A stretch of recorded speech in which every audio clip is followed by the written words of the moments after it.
Funding for This Is Nashville comes from you, our listeners, and Alliance Bernstein. Since 2019, employees have impacted our community by giving more than 5,000 hours of volunteerism in Middle Tennessee. AllianceBernstein.com. Alliance Bernstein is not affiliated with National Public Radio. I'm Khalil Ekalona, and this is Nashville. On Saturday, at least 13 tornadoes touched down in the Nashville area. The hardest hit areas were Clarksville, Madison, and Hendersonville. WPLN reports that 3 people, 2 adults and 1 child, were killed by the storm in Clarksville, and that many are without power. On top of all that, freezing temperatures are complicating recovery efforts in the impacted areas. City officials and NES are working to restore power as we speak. And there are plenty of people who are still in the need of help. WPLN's Rachel Iacovone and Alexis Marshall has compiled a list of organizations that offer help. You can find that at WPLN.org. Now, if you're in the need of help, you can call the Red Cross at 1-800-733-2767. That's 1-800-733-2767. You can also contact NashvilleResponds.com to ask for help. The city of Clarksville has set up a hotline to coordinate all tornado recovery efforts at 931-245-2988. That's 931-245-2988. Now, here with me now is WPLN reporter Blaze Gainey. He joins us to give us an update on the damage and the status of recovery efforts. Blaze, thanks so much for being here, man. Yeah, not a problem. Okay, so you were out there covering the storm as it happened. Tell me, where did you go and what did you see? Yeah, so I went to Northeast High School in Clarksville. It's being used as a Red Cross shelter right now. And what I saw there was just really amazing. A lot of people helping. Actually, as soon as I got there, there was a lady walking in with bags of clothes. I actually helped her in with some of the bags. I got there. There were tables lined up with food. This is obviously in the cafeteria of a school. They had some of the lunch people cooking food there also. So it was enough food for anybody to come and eat. They had a lot of clothes there. And they also had toys for kids that, were probably bored, not, being out of their house. A lot of the people I spoke to were but they were without power. They didn't have much damage to their home. And then some other people I spoke to were forced out of their home due to nearby gas leaks. What was going through your mind as you were there talking to folks? Yeah, it was just really rough to see. I'm from Florida. I've been to a lot of shelters in the past reporting on after hurricanes. But this was just different, hearing some of the stories of people, that had to shelter. Their houses were shaking, windows, blown in. It was just really crazy. But a lot of it was, I found out it was a military city, essentially. A lot of people there live in the military. So I think a lot of them seemed, like, hey, this is a challenge. They're used to being on like a team-oriented thing. So they kind of felt like we're going to build up. We know we are, so we're fine, which that was great to hear. Now, I know you have a clip of someone you talked to. Can you set this up for us? Yeah. So many of the people I spoke to, like I said, talked about their military background and how they were recovered. But there was a family there, a mother and a high school girl, and they lived off of Tiny Town Road, which is one of the areas that was badly hit. I went there and I ended up seeing them taking things out of their home, which had a big spray painted X on the door, meaning, they couldn't live there anymore. I could look through their home and see that the roof was just blown away. And this is a clip of the high school girl talking about, what took place. We were sitting there and then all of a sudden the lights start flickering and the next thing you know, you hear a big boom and the house starts shaking. You hear nothing but wind. My cat, he was skittering across he skittered across the kitchen. We don't know where he's at anymore. And we had to hurry into the restroom. Next thing you know, the roof's torn off. We can see the light through the vents, and I'm sitting on call with a friend. She was in the next neighborhood over. She's completely fine. She was praying for us over the phone. We were talking. A lot happened really quickly. It was scary. That's pretty intense. Wow, what else did you see when you were out? I wanted to add that she said that everything she just described, she said it felt like it only took 10 to 15 seconds, which is just crazy that it can blow through that fast. But other things I saw just heading out to that community were light poles, leaning over the roads, sort of like, canopy roads almost is what it made it seem like. A lot of businesses, homes with roofs blown off. I saw one wall just completely down onto the cars in the parking lot. It was a lot of cars with shattered windows. And you could tell that they didn't park their car the way that they were when I saw them. It was just devastating. Now, Shawnee Mount, the kitchen manager at Rock and Roll Sushi in Clarksville, she called her managers because she had trouble getting staff in, then asked if she could just close down and go out and hand out free rice. Let's listen to what she had to say. We got about 3 or 4 pans of rice right here, and we got more on the way. So we'll be out here as long as we can be, and we plan on being out here for the next couple days until we know everybody has at least somewhere to go. You know, Blaze, talk to me a little bit more about how people were reacting at that time. Did you find like other businesses who jumped into immediate recovery and assistance mode? Oh, yeah, of course. I mean, it was, like I said earlier, it was people that were coming by to the shelter to donate. Some businesses, Starbucks actually donated a bunch of food and drinks, obviously. The school was, giving out their lunches that was meant for kids on Monday morning, but with schools closed, they were giving them out to families. There were just a lot of businesses helping out, and I know a lot of that parking lot where Shawnee was at was actually a daycare, and the daycare was saying like, hey, we have, feel free to come use this parking lot. They had people set up with grills there, cooking all types of food. It was just really amazing to see sort of the camaraderie of the people who were not directly impacted, helping out those who were. Let's listen to a clip of some of the activity that happened in that parking lot. That's what it's about, helping each other. So make Clarksville strong. So, yeah, now that we were here and they were like, do you care if we set up another grill? And I was like, come on, the more the merrier. So, yeah, we're just all doing it together. That was Bridget Stanfield, the owner of Grandma's House of Preschool and Child Development. I understand like the Buffalo Soldiers Motorcycle Club was out there as well helping folks. Yeah, that was really cool to see. They have the most African Americans in this motorcycle club. I learned they are out in Germany, Hawaii, all over the U.S. And I was talking with them. They brought out candy, Gatorades, sausages, burgers. I mean, it was just great talking with them and just seeing, them helping out the community. They weren't directly impacted, most of them. But like I said, once again, they drove down. They saw the damage across the street, and they saw grills going, and they just walked up and asked, hey, can we set up here? And as you heard from Stanfield, she was more than happy to allow people to use that as long as it was, obviously helping out the community. What were the spirits like of the people who were seeking assistance and being helped? I mean, I understand they are in an immediate shock because this horrific, devastating event just happened to them in their homes. But did you talk to anybody? Did they give you a sense of optimism?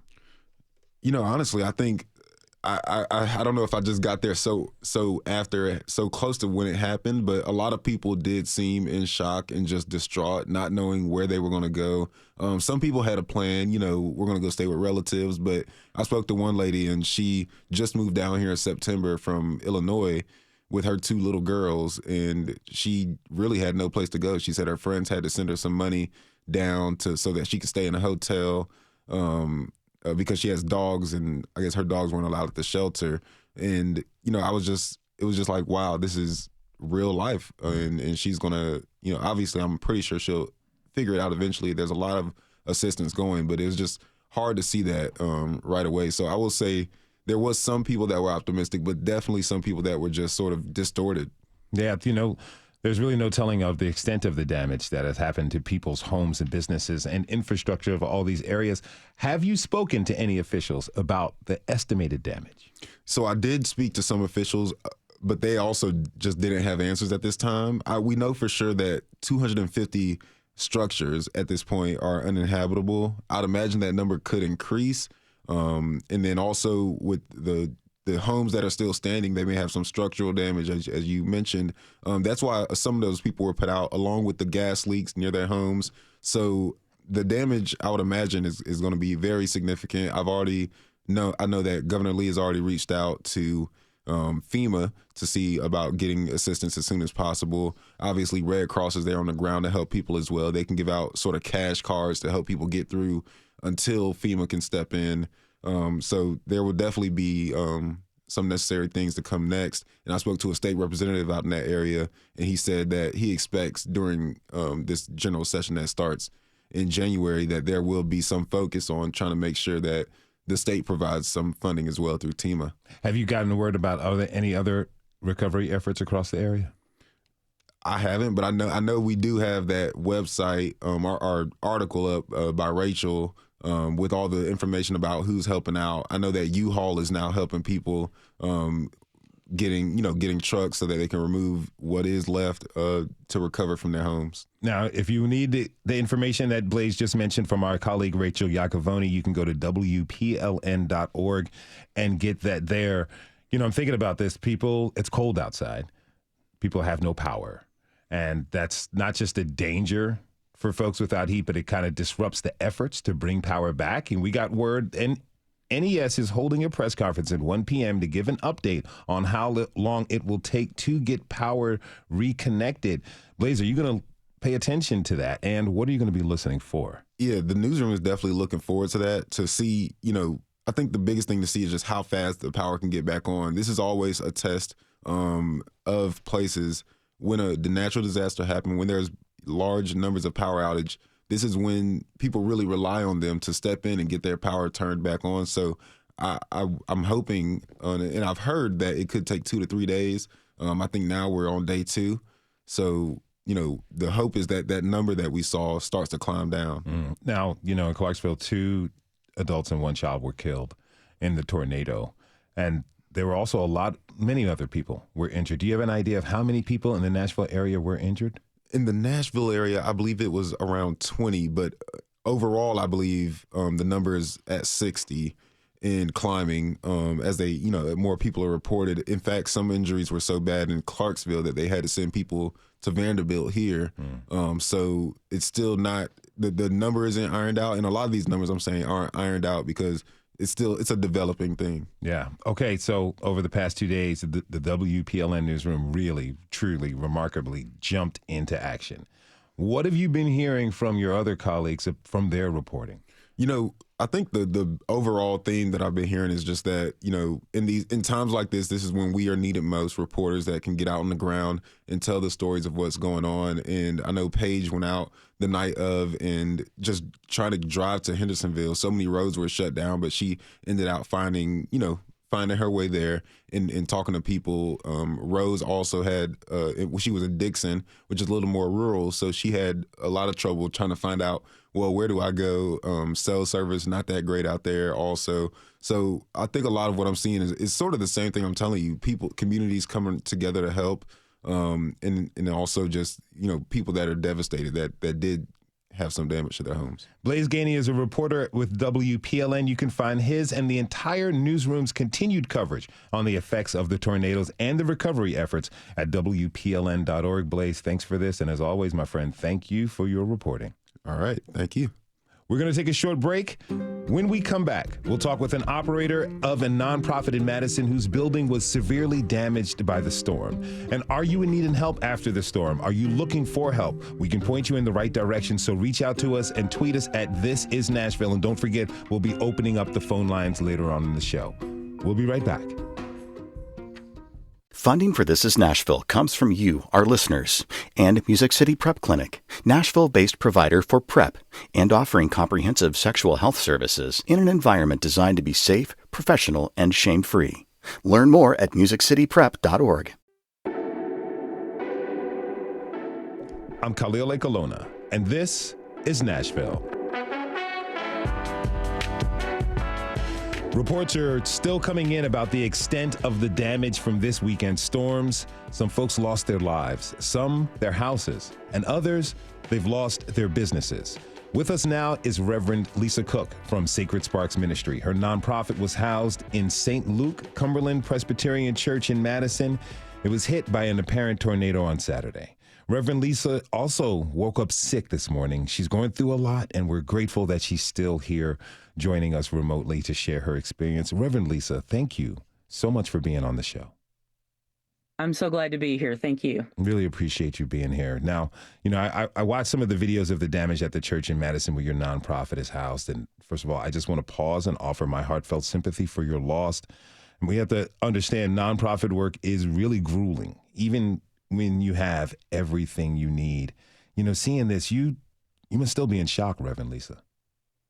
That is so true. It is tough on its best days to do this work. And when things like this happen, it just feels like a lot of pile on. So I have told my friends and family that right now I just need to kind of mourn what was for a little bit, and we'll get on to moving forward eventually. But right now we're very heartbroken and sad, because there were a lot of good things going on in that building. Can you give us a sense of how some of the other folks you worked with, how they're feeling, where they're at right now? Luckily, they're not quite as in the hole as I am, and they've been very encouraging to me. The people who volunteer with us at Sacred Sparks and Loads of Love, the people who support the ministry from afar and near, have all been very, very encouraging, and they believe that we will come back better and bigger and stronger. Well, can you tell us? And I'll get there.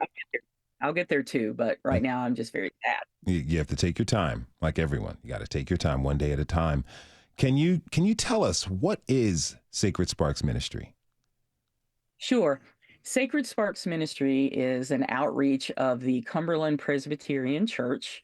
And for 10 years now, we have been providing outreach and relationships and opportunities for healthy community to people in the Nashville area who experience homelessness and extreme poverty.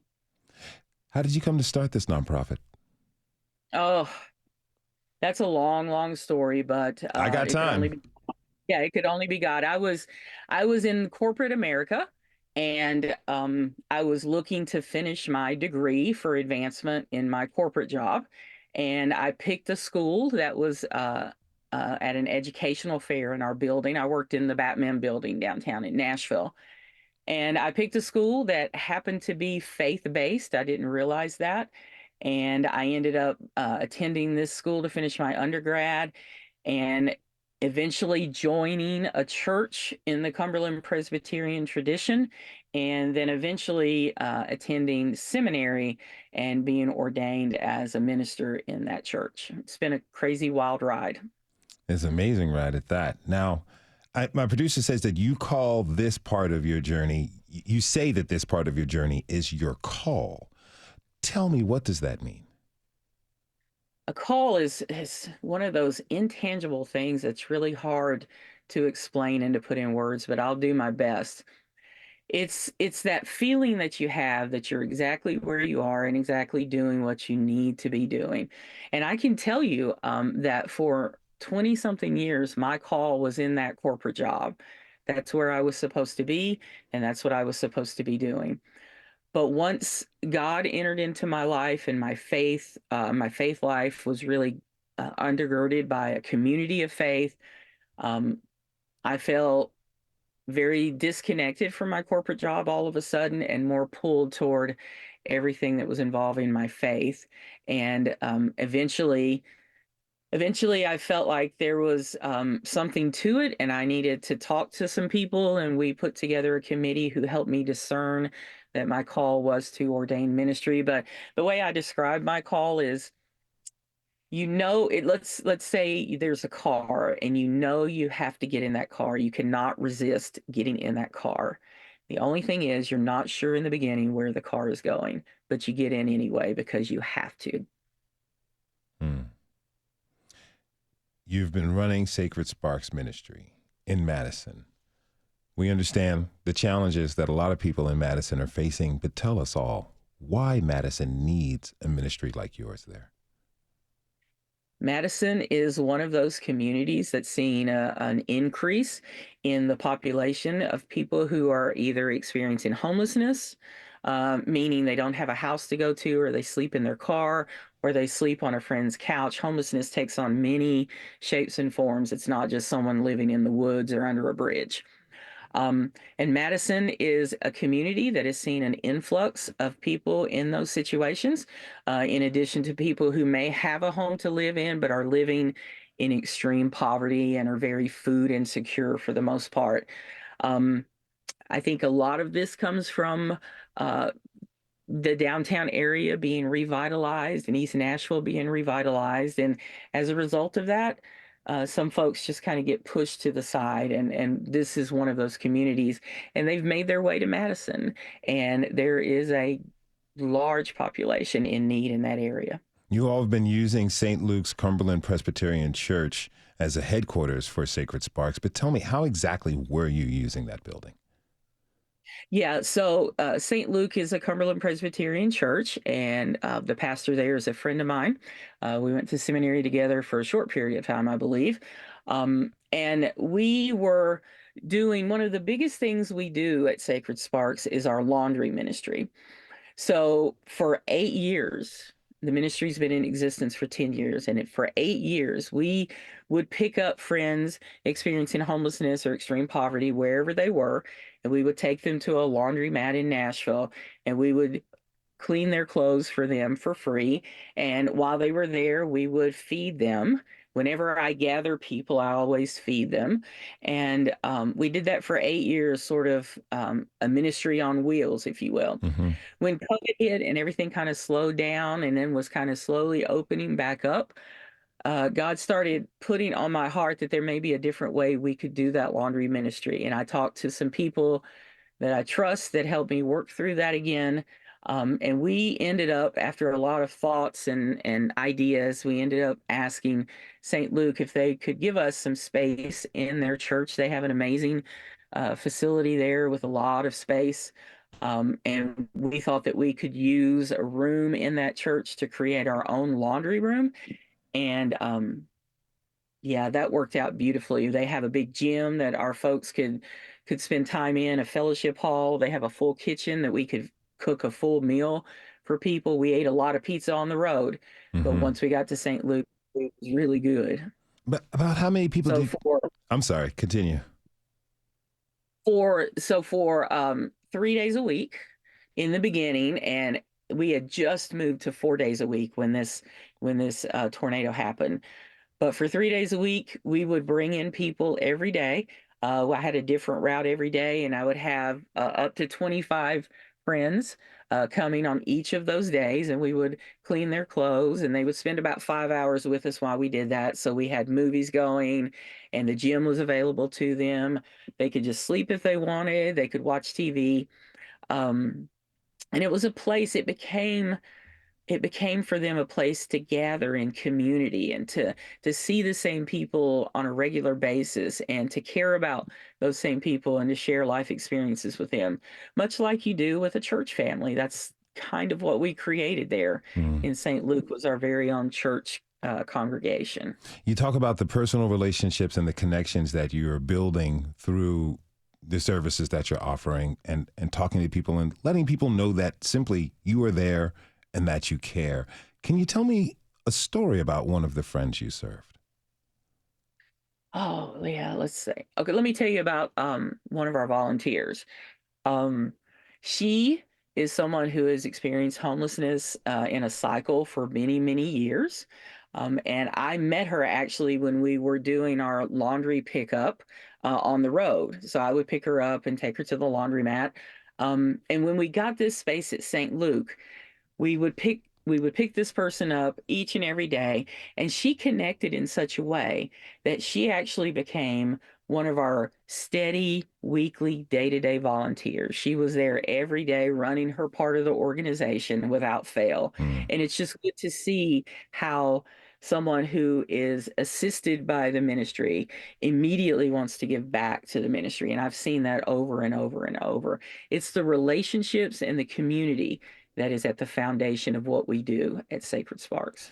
I know this may be difficult for you, but can you tell us about the extent of the damage at Sacred Sparks and what you all are facing as far as any attempts to rebuild? Yeah, absolutely. So the rooms that Sacred Sparks used was, they have a big full-size gym. They have a fellowship hall, which is an area where people can sit and eat and watch TV and rest right outside of that gym. And then we had a small office storage area off of the gym. And then upstairs, actually right above that storage office space, was our laundry room, where we had a number of washers and dryers connected when we moved in so that we could wash all the clothes for our friends. And it is those rooms that were the most impacted by this tornado. It blew a hole through the gym. It's just bizarre to go into that gym and to be able to see outside, and it was raining inside that night when we went over there. Um, the walls on the inside where the rooms are, where the laundry room is, all the upstairs walls fell down into the gym. Mm. It's just awful. The ceilings are falling down. Um, it's going to take a lot of work. The church, St. Luke, has already had an insurance adjuster out, and he has indicated this looks like it's going to be at least a 6 month at the minimum, possibly like a year project. They're going to have to look at the metal beams in the gym to see if they were destroyed, and if so, they can, or if they were not, they can rebuild. But if they were, they're going to have to tear everything down and start all over. So it's just devastating to see those rooms that had become so important to the people that we serve just be completely destroyed. Yeah, I apologize, and I'm deeply sorry for that. I'm sure it's really hard for you all who are serving and helping people in those rooms. What do you think the future is for this space? Given, I understand that resources potentially could be a challenge, but you've been working so hard at this. You've been at it for 10 years. You've been helping, what you said, about 25 people per week with the plans before this unfortunate event to help more. What do you want the future of this space and Sacred Sparks to be?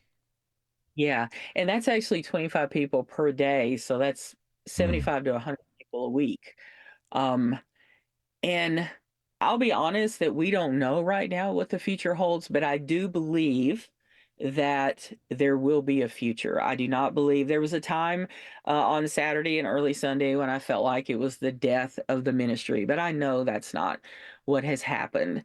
What has happened is a disaster that we're going to have to deal with, but I believe that we will find a way to serve our friends in the interim while the building is being repaired or rebuilt, whatever is decided. And I believe that we have a future still with St. Luke. We have a very good relationship.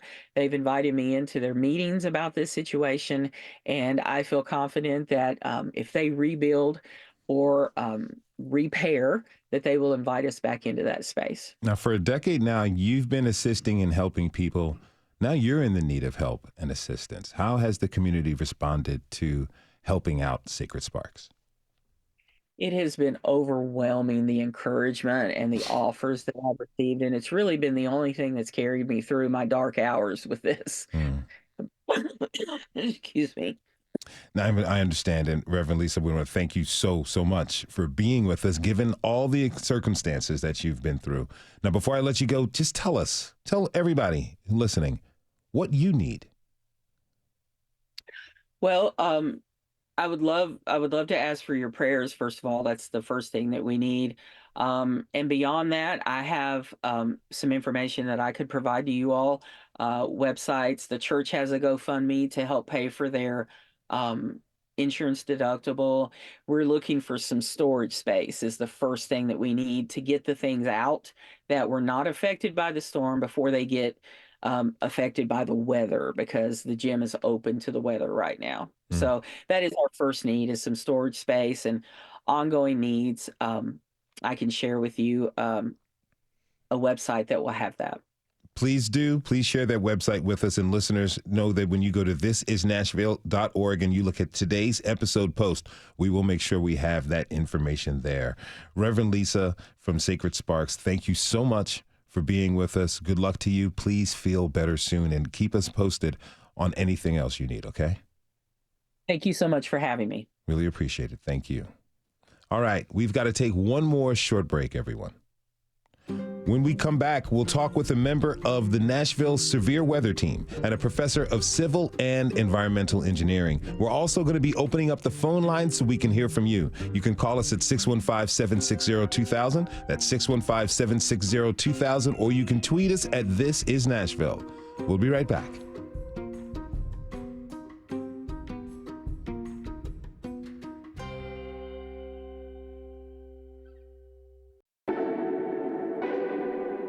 I'm Khalil Ekolona, and this is Nashville.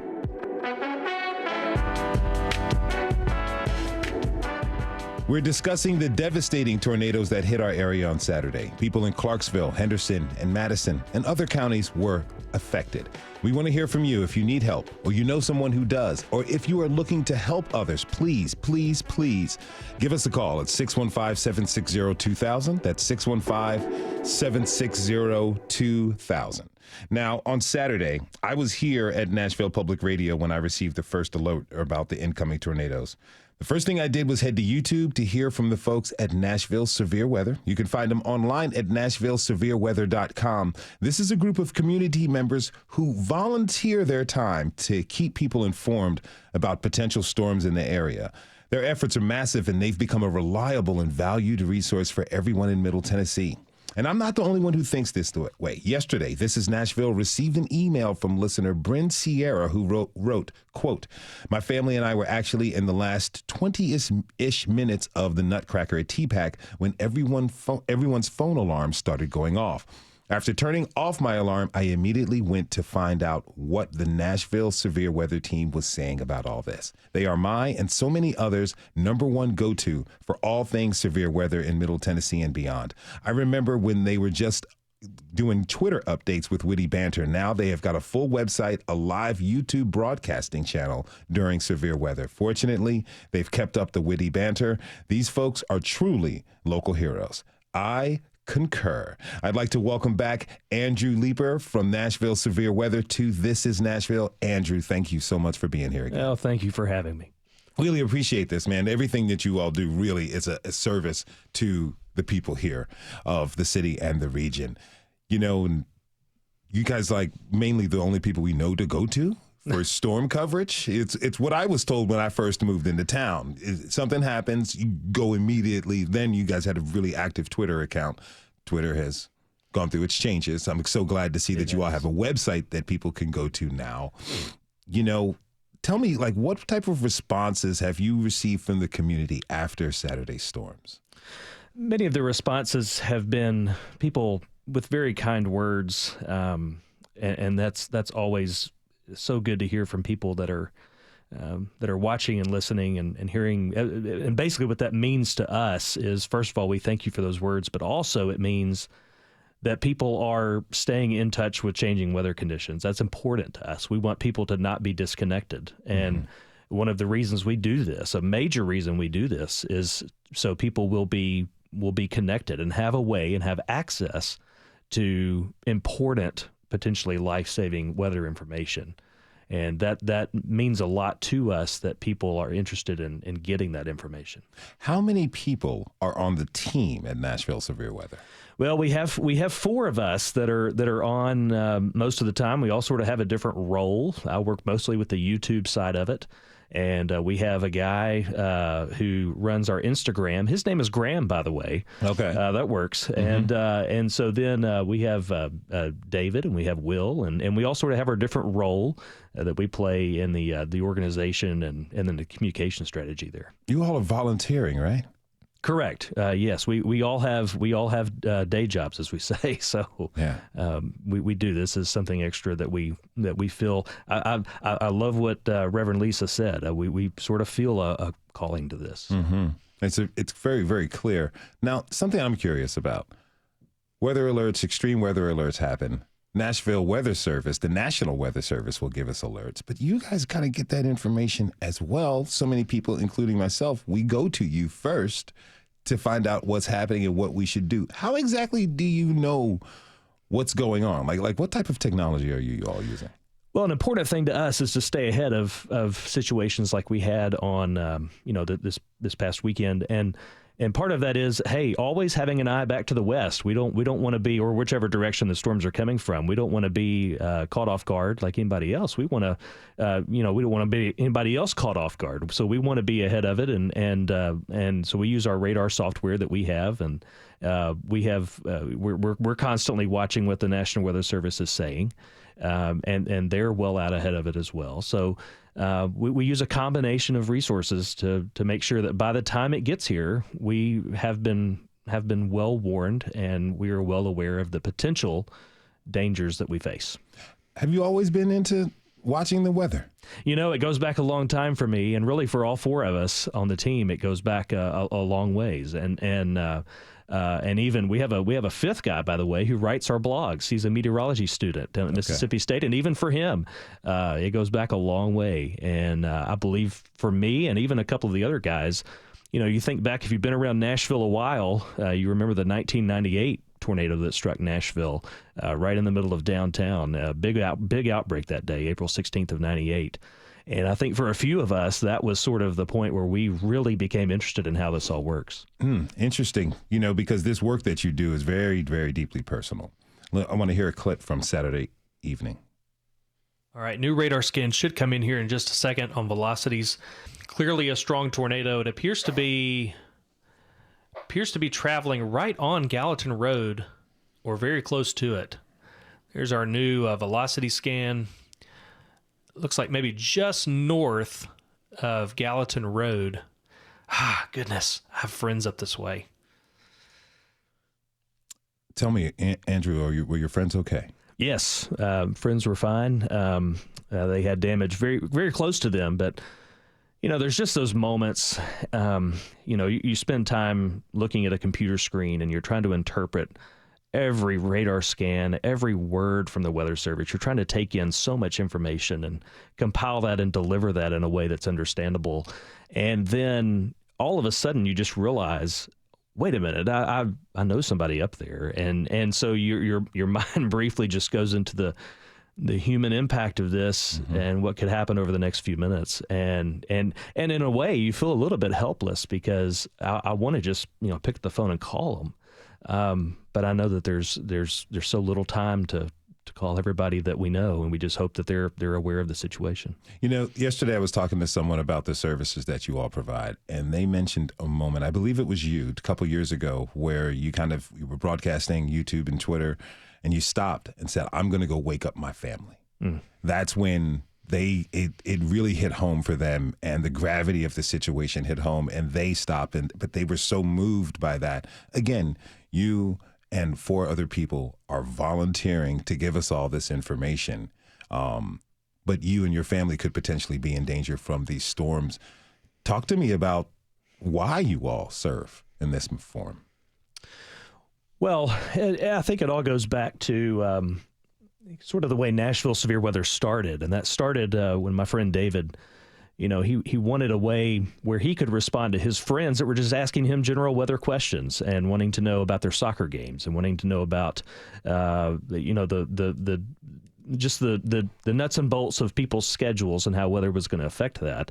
And it really has still taken that form where we feel like we're talking to friends, and it still feels a lot of the same way. So we in our back and forth on Twitter or on X or YouTube or wherever it is, we feel the human element because it's a two-way conversation. We're giving out information, but we're hearing from people. And that really drives us. We're not talking to a wall. We're talking to people, as we've heard on this show, real people that have, that are barely hanging on in the best of days, and something in 15 seconds can change their life pretty significantly. Yeah, you're talking to people and friends. We also want to talk to you, so don't forget, we have opened up the phone lines. You can call us at 615-760-2000. That's 615-760-2000. Now, there's tens of thousands of people who were without power over the weekend. NES is holding a press conference shortly to give an update on the power recovery efforts. I do know certain parts of Madison have received power again. Now, our infrastructure is highly susceptible to power outages when extreme weather conditions happen. My next guest studies this and its impacts. I'd like to welcome Janie Camp. She's a research professor of civil and environmental engineering and the director at the Vanderbilt Center for Transportation and Operational Resiliency. Janie, thank you so much for joining us. Thank you. Glad to be here. And I'm so glad you all are having a conversation about, the tornadoes today and the aftermath. Yes, it's our duty to do that. That's what we aim to do here at This Is Nashville. But let me ask you first off, are you and your family okay? Were you all affected by the storm at all? Yes. Thankfully, my family and I are okay. We actually had friends over that sheltered with us, and we were tracking Nashville severe weather throughout. I've got a few friends that were impacted only by power outages, but otherwise, everyone I'm connected to seems to be okay. All Thank right. you. That's really good to hear. Now, can you tell us briefly a little bit more about the work you do when you're studying our infrastructure systems and its vulnerabilities? Right. So a lot of the work that we do is focused on helping public agencies and leadership prepare for the future, anticipate potential disruptive events that may be caused by extreme weather and or climate change. And so we tap into data a little bit differently than what Andrew and them do. Theirs is more real time. Ours is looking more at the future, also looking at historic events and trends, and using geographic information systems and other models and tools to estimate where infrastructure may be at risk. Moving into the future. And then we use that as well as maps and charts and information to help communicate. Here are, different infrastructure assets that we might need to start looking at and considering options for adaptation and resilience for communities. And that can take on different forms. A lot of my work is focused on the water and transportation sector, but we've also been looking some at the energy grid. Now, I want to ask about this, because we're going to continue to get hit with extreme weather, be it a tornado or a flood or something different as climate change continues to impact the region. How can our infrastructure system here in the Nashville area, how can it be improved so that power stays on or is less affected during the next devastating weather pattern? Right. So we're starting to see more extreme weather events hit the Nashville area. We've had significant flooding, tornadoes, extreme cold. We've had droughts, some extreme heat of late. So these things are not going away, as you mentioned. So there's different, opportunities. Nothing happens for free. So there's cost in weighing the, balance of what it costs to harden infrastructure, put in redundancies, alternate routes and alternate sources of power and things like that. They all have a cost. So there are some things that have happened in the past few years. When we had the flood in 2010, Metro Water Services has built a large generator facility that allows them to continue to provide water supply throughout our community if there are power outages. Other utilities could do similarly. We're in an area where it's challenging to think about moving power lines to, below ground because of the bedrock and those things. So having alternate power sources, backup generators, and things like that could help alleviate some of the challenges. Medical facilities and critical facilities, such as water treatment plants, communication systems, and others could have secondary power to use so that there's minimal impacts of disruption. And households can even work to have alternate sources of power and backup systems, ways to get information. You can buy a household generator for, $1,000 or more or less, depending on what you want to do. That could help alleviate some of the challenges. I know in a prior house myself had a generator, but then also had natural gas, which provide heat, which is an option for some, but not everyone when we're facing the extreme cold and the power outages like we're seeing. Those that have natural gas for heat actually are not faring the cold houses, but they're also dealing with lights out and other issues associated with the power outages. Okay. I know that $1,000 for a generator is some money, but hey, if any state legislators are listening, a suggestion from this host right here is perhaps give people a little bit of a tax break for buying generators for their house in case there is another power outage or extreme weather. You know, NES workers are out there working long hours and all kinds of weather. And a lot of people are upset with them right now, but they are working their hardest to restore power in areas that have been affected. How can we best support their work, Janie? So I think I've started being a proponent of individual resilience, and I've done multiple talks on this subject in the past. No, everyone cannot afford to have their own generator at their house and, you know, things like that. But to the extent that we can be better prepared as individuals, it alleviates some of the stress on the systems and the resources. So like the Reverend Cook was talking about, you know, they've been a resource for many in the community. Well, you know, they're in need of help now. And some of the shelters that were discussed earlier in Clarksville, those of us that have systems in place and the resources to be independently self-sufficient and resilient during times of disruption can leave those like public resources and sheltering locations for those that need it most. And that's something I've been thinking a lot about. I think right now, just being aware and patient and giving each other some grace as we're going through this, and those of us that can help and, you know, helping through, you know, specific organizations like the Red Cross and others, Hands on Nashville.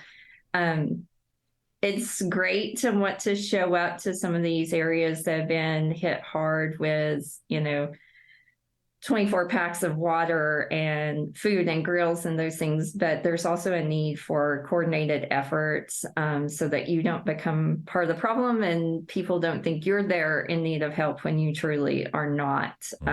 So I think just Middle Tennessee's got a great history of pulling together and helping each other in a volunteer spirit. But I think right now we need some patience and some grace and work through those designated organizations as possible. And, you know, someone said years ago, don't let a good disaster go to waste. And maybe this is a wake-up call for those of us that weren't hit hard to be better prepared next time, be aware, have, you know, water and, you know, be watching Nashville severe weather and other news outlets for warnings and, you know. I understand what you're saying. Those warnings. That's right. Yes. That's right. Okay, so Andy Leeper from Nashville Severe Weather is still with us. You know, Janie was talking about consideration and grace for each other. You know, did you get any comments from victims of the tornadoes about that, what they've seen? You know, one thing that was interesting, I did see a tweet that actually from someone that follows us and has for quite a while, and I recognized her name. And she lives over in Madison, and she actually made this observation. She said there are lots of folks, and her house was affected. And she says lots of folks driving around and filming while we stand on our lawn to survey the damage. It's not a very good feeling. And so maybe part of this also in giving grace to our neighbors is, you know, all of their belongings right now are strewn across their yard that's normally inside the walls of their home. And maybe some of that grace that we give is not to go by and film all of it today. Yeah, I understand that. I was driving through Madison and saw the same thing. An instinct, you know, working with Nashville Public Radio and connected to WPLN News, the instinct was to pull out my phone and to take pictures. I took two and then I pulled it back. It felt gratuitous to me and I pulled it back. So I'm trying to extend that grace. I really want to thank you both for being here on the show. Real quick before we go, Andrew, I have to ask you this question. When I moved here, I was warned that April was the time to look out for tornadoes. It's December. What's going on? I heard somebody say that December seems to be the new April here in Middle Tennessee, and yeah, I mean, some of I believe just a day or two after the tornado hit here in Nashville a couple days ago was the anniversary of the Mayfield, Kentucky tornado. So wow. we have to expect that we can see severe weather in December as well. Okay, my guests, I want to thank you both so much for being with us. Andrew Leeper with Nashville Severe Weather and Janie Camp, Research Professor of Civil and Environmental Engineering at Vanderbilt University. Thank you both again for being with us. And we also, before we go, we want to express our deepest condolences to the family of Titans legend Frank Wycheck, who passed away yesterday at the age of 52. We'll be talking about him and his life a little bit later this week. And thank you for tuning in to this hour of Nashville Public Radio, This is Nashville.